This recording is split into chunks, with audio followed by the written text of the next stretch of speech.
want to leave the stage to our department head. Thank you very much. Thank you. Well, I have something more to say, so I couldn't memorize everything. So yeah, I would like to thank our guests first. Thank you for coming. Thank you for participating and creating this event. And as you know, there's an exhibition just across entitled "Crisis" is a Greek word, and it has been originated from a team of visual communication designers from Greece who wanted to give a message of creativity to the world. And as a department, of course, we are very proud of being the first host location of this exhibition, which created an opportunity for a collaborative ground for visual communication designers to think and to visualize messages and ideas about the reality we call crisis, and we unfortunately all may experience in our everyday lives. This event is very important for our faculty because it stresses the designer's role in the creative and cultural development of countries, and it created an opportunity for our students to deal with the issue of crisis as an outsider. Therefore, I would like to thank the designers from Greece who made this exhibition possible, including our guest, as I mentioned, and forgive me if I'm spelling your names wrong, telling it, Karagiannis, Georgios Karagiannis, yes, and Aristotelis Michailidis, yes, whom actually Marina is going to introduce more in detail very soon. I would like to thank Marina for leading the organization of this event within our faculty, and your Frederick, who is not here unfortunately, but who helped to setting up of the exhibition, and our assistant Artun as well, İletişim, which is within the exhibition committee. So welcome all, and actually we are also looking forward to future collaborations with you guys. If possible, we are very looking forward, and we wish you a very fruitful next exhibition, which will take place in Athens. Thank you very much. Okay, And so my word is mine. thank you. So my job is quite easy. I'm just going to introduce our three guests and then the scheduling of the event. So I'm going to introduce two members of Susurrus. Very funny name, Susurrus, right? So Haris. Haris is the one first on the left, right? A little time. So left, Haris on the top. He is the coordinator of the Greek Crisis project and founder of the Athens-based design studio Asprimera, who he, together with his lovely wife, which you can see here on the far right, he was born in Athens and studied programming and multimedia development. He specialized in management and of interactive services in digital platforms. As early as 2003, Harry came up with the idea of a daily digital service called Asprimera, which means whiteboard, that explains the Greek word every day. You are very familiar with it through Google, right? Oh, now. Okay, he has been awarded several times at EVGE Awards, which is an annual Greek event for the best graphic design and illustration. He was also recently received a Gourmand Award in Paris for his work on a dictionary about gastronomy, right? So he likes to mix design, linguistics, and gastronomy. He does his little magic. In 2012, which was last year, right? Okay. So the same year, Harry created this project. The Crisis is a Greek word, which basically is a traveling exhibition that we have the pleasure to host here for a couple of weeks. And the main idea behind this project was to create a platform where Greek designers have the opportunity to visualize the reality they experience in their personal and professional life under a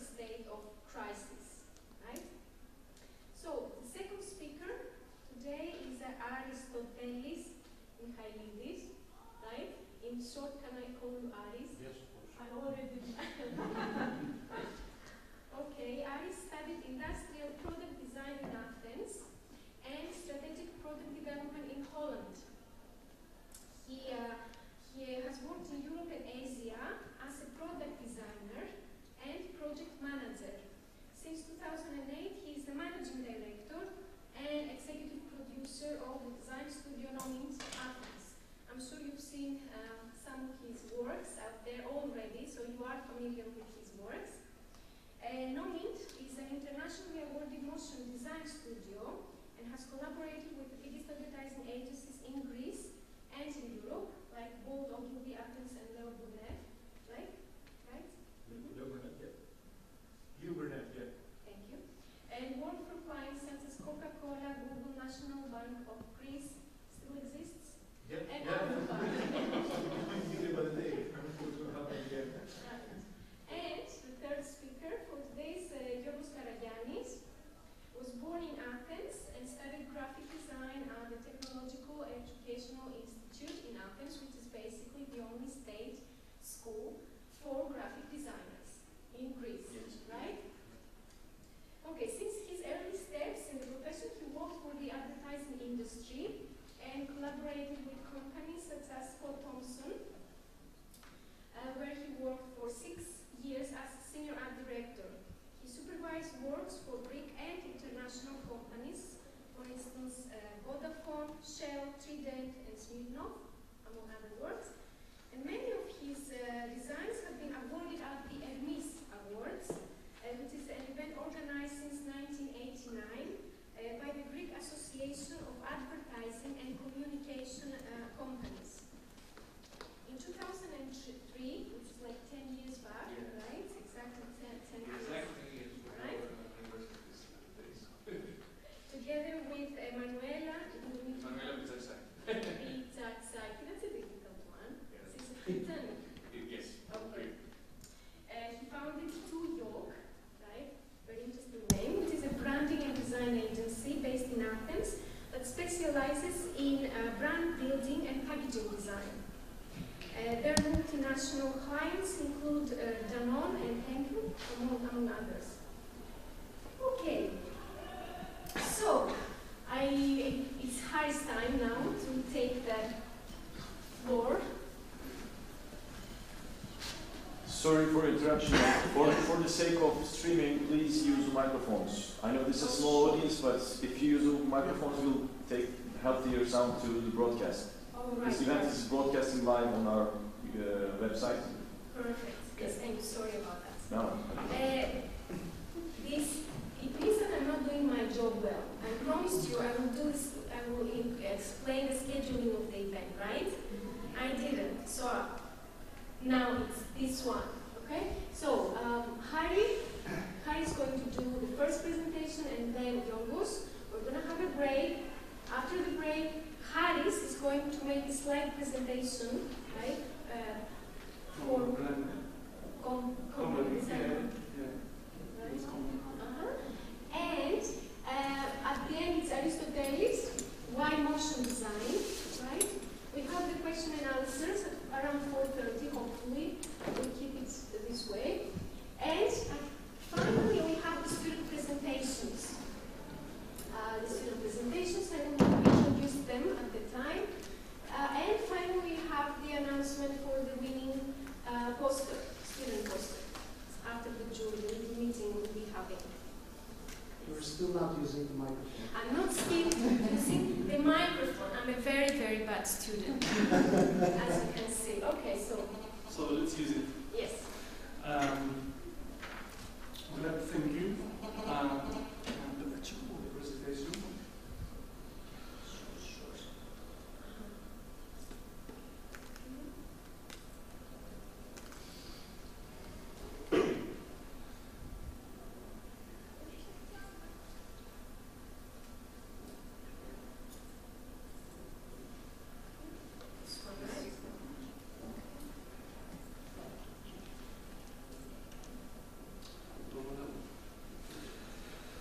So good evening.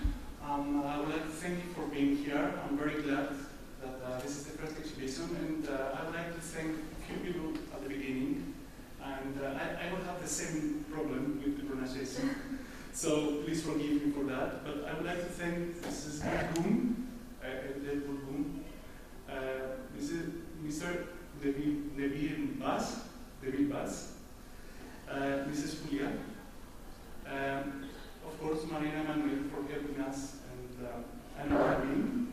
And making your life miserable, you mentioned that too. We are in crisis anyway, so Mr. Jorn Froni, Eser Sidri, Artun, Elif, Hakan, and Albert. Sorry for not saying all the names, but we really thank you because this is a really crisis project, and I will explain why it's a crisis project. So, thank you, Marina, for saying all these things about us, but in fact, we have to admit that we are in crisis. And now we will discuss a little bit what means crisis for us. So, hello, my name is Harry, and I'm the managing director of Asprimera Design Studios, Marina said before, but also I'm the founder of Crisis Project. And before saying anything about the Crisis Project, I'd like to say just one thing about what is crisis. The crisis that we live in Greece. This is few elements about the crisis in Greece. Today, in 2013, things are worse. In 2012, the unemployment and the poverty, the people that they are under the poverty living are up to 25% of the population. I don't want to say anything more than that, just to show you these figures. So what is the Crisis Project? The Crisis Project is a global initiative that it's the title of this global initiative that the most famous Greek designers decided to work together under a common cause to give a positive side of the Greek situation that we are living in Greece.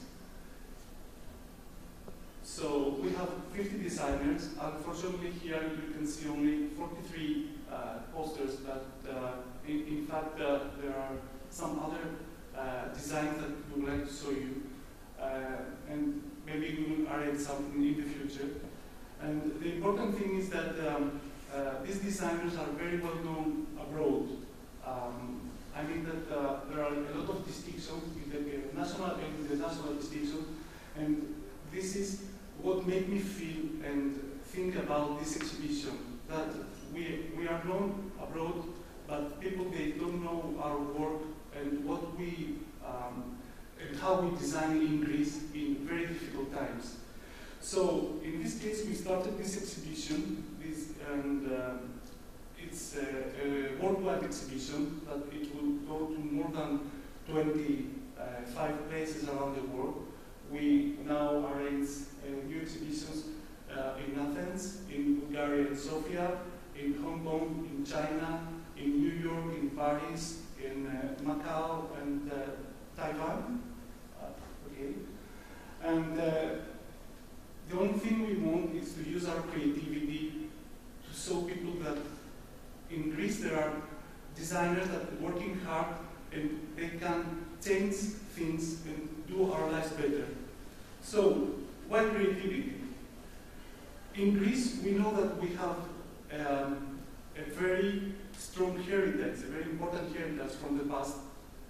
But sometimes this is not a good thing to stay in this heritage, but we are desperately seeking for a new identity.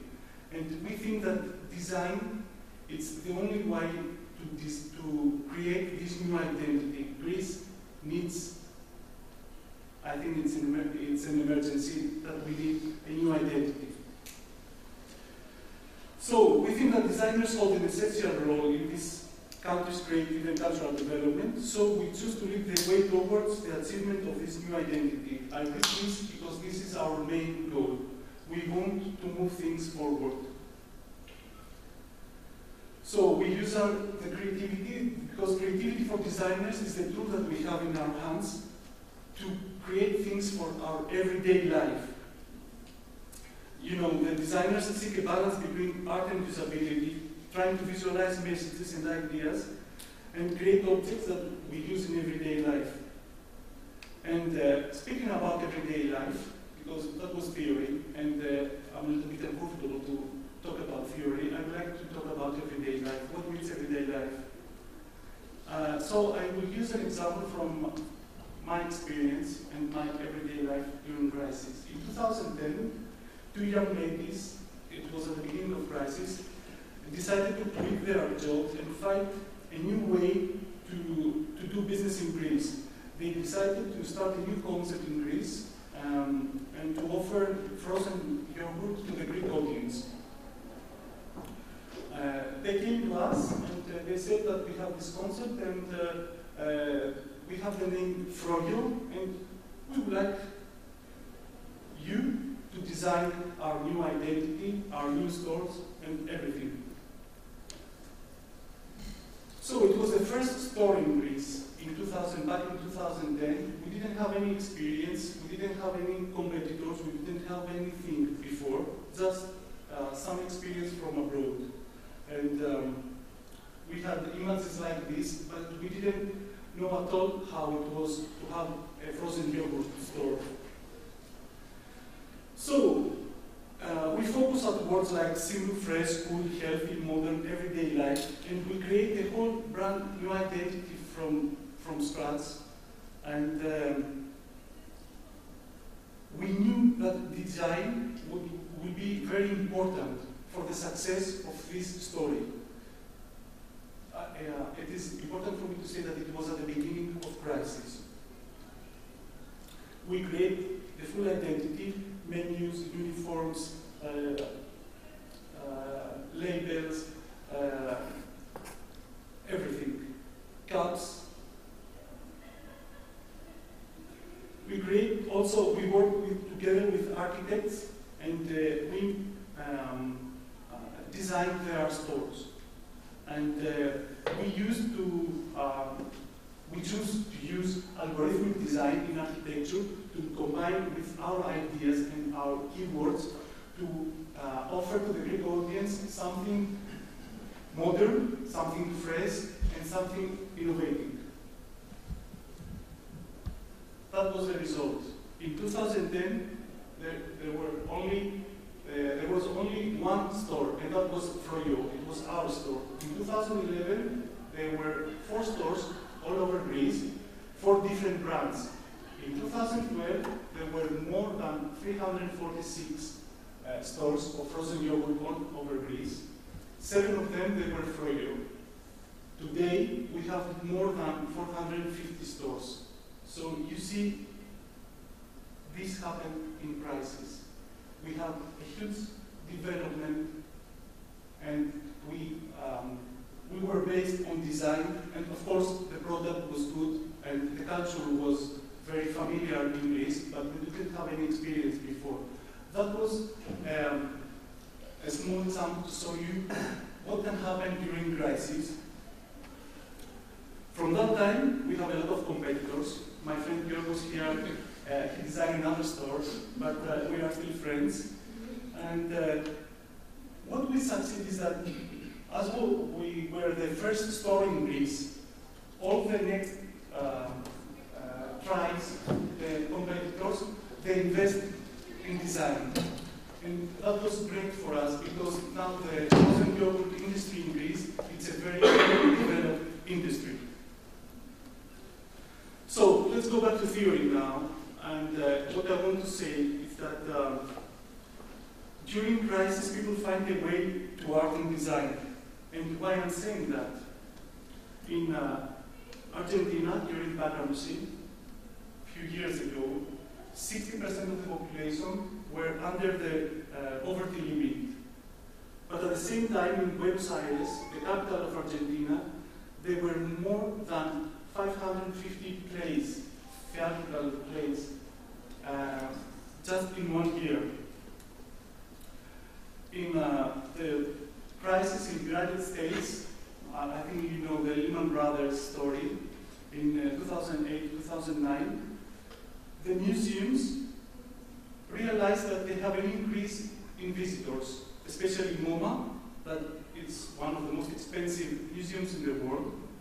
They had a world record of visitors with 2.8 million of visitors at that period, during crisis. So what we saw is that during crisis, people, because of unemployment, they found their way in arts, design, and craft. People often choose to make and to fix things and to exhibit them, and have open markets, exhibitions, and other cultural events. And why is that? During crisis period, people turn into culture to find their roots, to find their ideas, and to find a safe place to develop their values because of the. I'm not good in politics. In fact, what I want to say is that during crisis, people, they are going back to their roots because everyday life is over-consuming. But people, they need safety, they need solidarity, they need cooperation. And this is what we figure out during crisis period. So, in this case, creativity, innovation, and design have an essential role in our everyday life. These are the tools to overcome crisis, and we are using design, as designers, we are using design to communicate. This is the basic principles of the crisis project. You know, today I left my office to come here and offer a gift to someone. I really want to give this gift. Who wants this? It's an awarded book from Asprimera Design Studio. It's algorithmic design, and I think that it would be very useful for someone who needs design. Who wants this? I think all of us, but we are too shy to admit. You're too shy? No, please. Who wants this? I will. Okay. Thank you very much.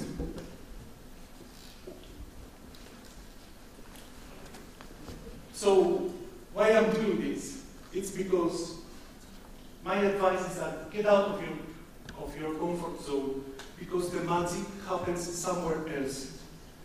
Fight for what you want, fight for your dreams and your ideas. It's what we are doing now in Greece and why we are doing this exhibition. Today I left my office, my comfort zone, because I came here to communicate with you. I didn't give a gift. But what he did is that he asked it. He went out of his comfort zone. This is the crisis project. Thank you very much.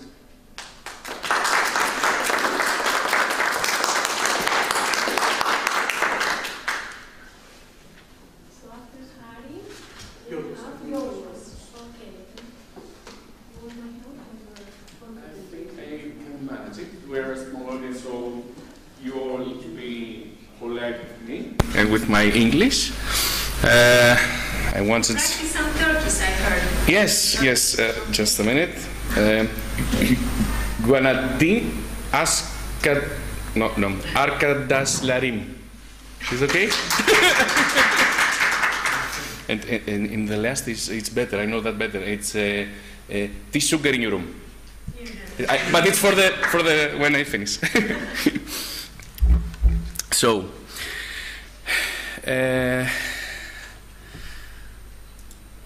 we'll talk for continuing.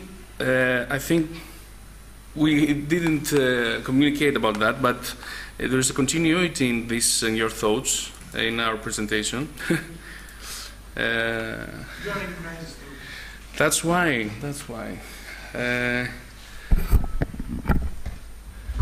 And my name is Georgios Karagiannis. I'm a founder and creative director of Tuyol Branding and Design Agency, which is an agency based in Athens. And okay, this works. You probably seen our poster in the exhibition, which is this one, the Lernian Hydra, which one of Hercules. How we say Athlos? Achievements. So, let's go on.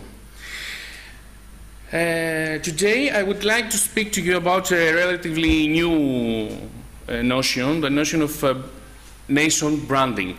And through the Greek case, I want to argue on a point that you can't brand a nation without the nation.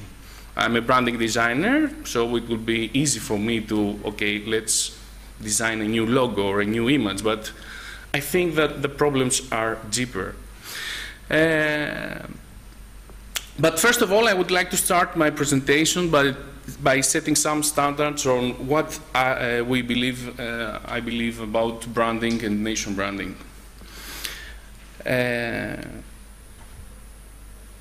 I will show you some symbols. I know that you are all familiar with them. It's Nike, or Coca-Cola, or Rolling Stones. You all have some feeling to when you see these symbols. So you don't have to see something, you hear them. This is what a brand is. Just this, nothing else. A gut feeling. And I want to explain something. It's not a logo. Brand is not the logo. This is a very good example of what the brand is. Logo is just a visual representation of the brand. But brand is everything that's beneath the iceberg, the top of the iceberg. So, what is a brand? Just this, a gut feeling. What you feel, what you have in mind. It's just a perception. Nothing more or nothing less. But this word came from America, where the cowboys, when they wanted to distinguish their cows, they were marking them. So this brand was marking the cows. So actually it was an act of distinguishing products. In our days, it's the same, more or less, but it's a very complicated environment, so we have to find new ways to brand our products. So branding is everything, and I mean everything we do, trying to influence the consumer's perception about our brand. It is above the line communication, below the line communication, public relations, social media, our offices, how the telephone answers at our office, it's everything. One friend, I was in presentation last week, and one friend said, if you answer your phone, you are branding. If you don't answer your phone, you are again branding. Because you leave a perception about who you are and how you work. So, nations are brands. It's a little bit awkward. I mean, it's not a toothpaste. You don't buy it in a shop. But let's talk about it. What do you feel when you see this flag? Or what do you feel when you see this one? Or this one? Or this one? Or Chris? You have a gut feeling. So this is a brand because you feel something towards that. Your friend is a brand, so nations are brands. And if we think it most globally, we're in an economic university, and this is very interesting, combining economics and with art in the same location, you will find out that nations are now brands, that they are competing in a globalized economy, and they are trying to attract tourists, capital, investments, students, skilled workers, or whatever they want. So, let's go to the Greek crisis. In about some years ago, Greece started having this crisis thing, and all these austerity measures and the recession brought also an image problem to Greece. Why? You could see all around the world in mass media images like this one. So when you hear Greece, then you say, I don't think it's a good place to go on my vacations, or it's not a good place to start a new business there. So a lot of people said that, okay, it's just an image. We can rebrand Greece. Greece, it's a good time that the Greece needs rebranding. But is it so easy? The nation branding term was first mentioned by Simon Anholt in 1996. And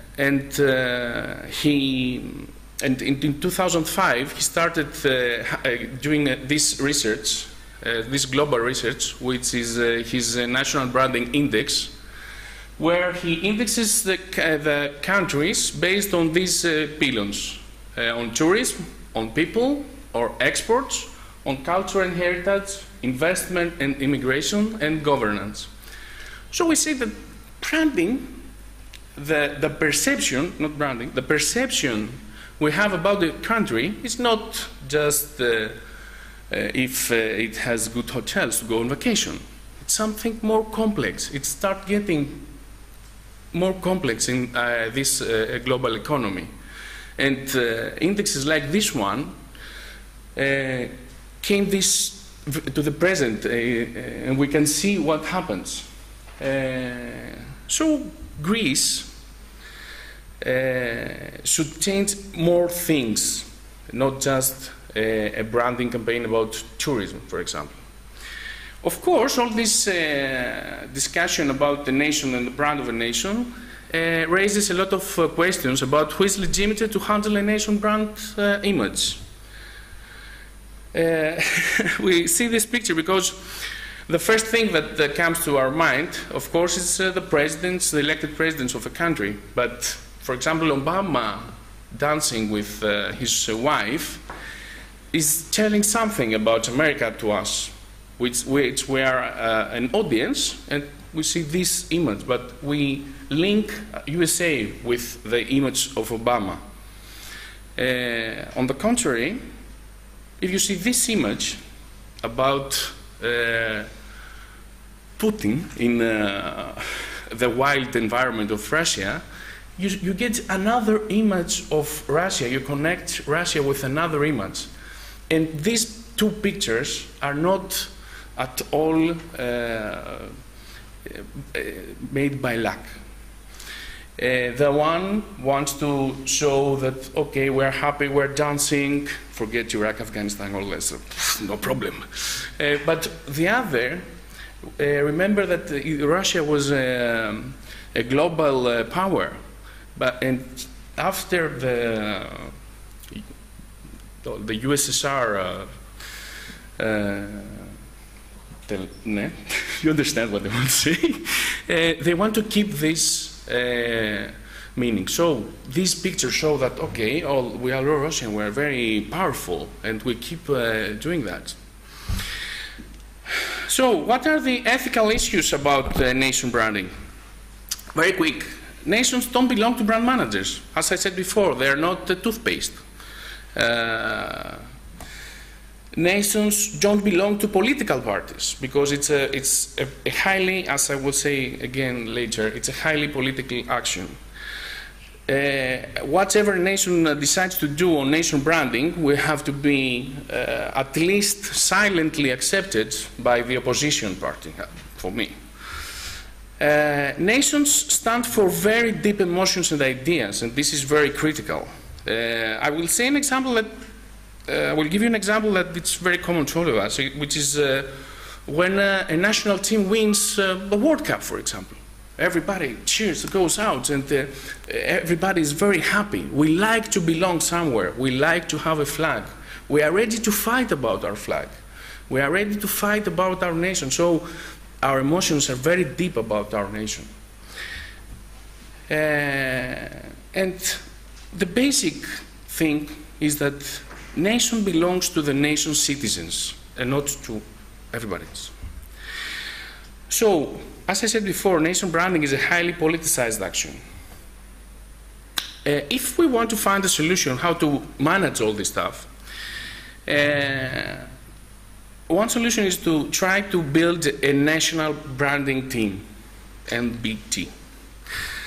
This national branding team should decide the vision, the values, the mission and the strategy of the nation's brand, but in a very long term, not something short that I will do just for the next elections, but something that will guide the country for the next 10 years. This is, of course, the nation branding team should build a brand architecture. And now we'll see how difficult it is to build an architecture about a nation. I mean, you have the nation brand, you have to talk about tourism, you have to talk about exports, inward investment, talent attraction, sports and culture. And all these sections also have sub-brands that you have to communicate and control. Of course, it's a nightmare, but this is what we should do. We have to decide each section how it's to be communicated to the outer world and what we want to say to this audience. But it's not my thing now. This is what I want to say today, that the nation branding team should decide the target audience. For example, if Greece, in our days, maybe we want to raise investments in Eastern European countries. So our audience for that is the businessmen in these countries. But there is an audience that is always there, which is the internal audience, the people, citizens. They always gonna hear what are we doing, they always gonna hear what are we trying to achieve, and they are going to help us or not. So we have to put them in the game. So internal audience is all nation citizens. It's always there, it's always interacts with the brand itself. It's the brand in a way, because it's the components of the brand.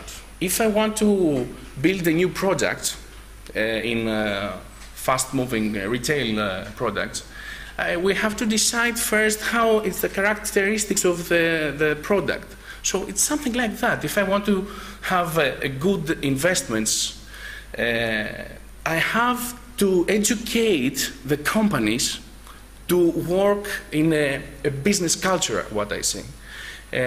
Or in tourist sector, which is very big for Greece and for Turkey also, I have to educate the people to give good tourist service. Because what happens if I have a very good campaign and then the tourists come and they find a dirty room? It's just things in the bucket. So, starting, that's why the nation brand team should ask the nation citizens, should do a research, and starting by a research all this stuff, to find what they want to do, what they feel about their country, what they feel about their nation, what are their dreams, what do they feel about the future or for now. And then we have to educate, in a way, the nation citizens to tell them what are their scopes of the nation branding team, what we want from them, how we want them to act, and why this could help the brand. And also we have to motivate them. I will tell you an example that we all live in Athens during the Olympic Games. The streets of Athens are not very big for holding such a universal event. And to solve the problem of the traffic jam, we decided that we will hold a lane in the streets, that it will be only for the Olympic lane, only for Olympic vehicles. Everybody laughed. Who is going to do that in Greece? We don't care about that. But there was a campaign, there was a talking, and nobody, I mean nobody, without even a policeman in the street, entering that lane. Because we were very proud that we were holding this event, and we wanted to show to the other people in the world that we are okay. It was a small, but it was highly motivated action. And we can't do these stuffs in our days.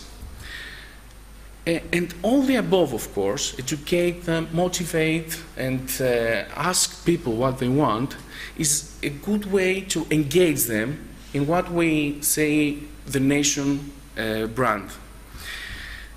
Because nations are authentic experiences. They are being created by nation citizens. They are not a toothpaste. I mean, what the fast-moving retail brands have this problem. They are just an object. But brands, we, branding, we are trying to make these projects an experience. So we say, this will change your life. What? The toothpaste will change my life? My children will be happy. We want to make a small project an experience, which is okay. But which is the difference? The nations are experiences. You come to a country and you feel the country, you feel the people, you talk to people, you go to their universities, you go in a taxi, you go in a restaurant.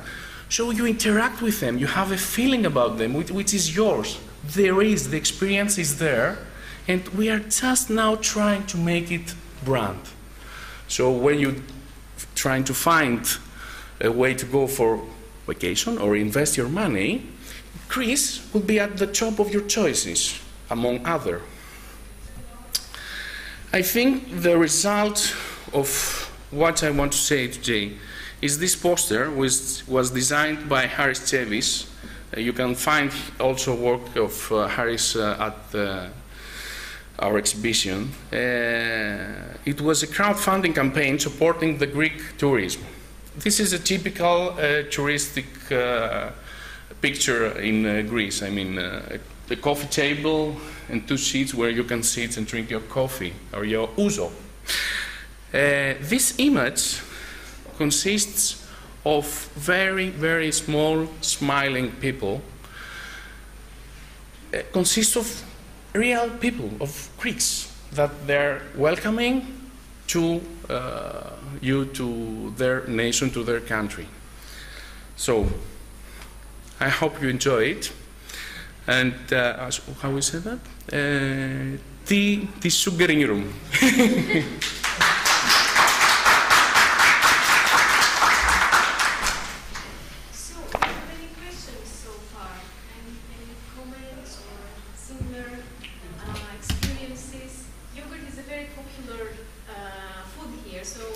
Maybe there is an opportunity to extend your business or vice versa. Do you have any questions or we keep them for later? Yeah? Yeah? No urgent questions for us. So we can have a break for 5-10 minutes, right? And then we can continue with Harris introducing and presenting Blank's posters for the crisis, and Aris at the end. Why motion design? Yeah. Okay? Thank you very much. Thank you.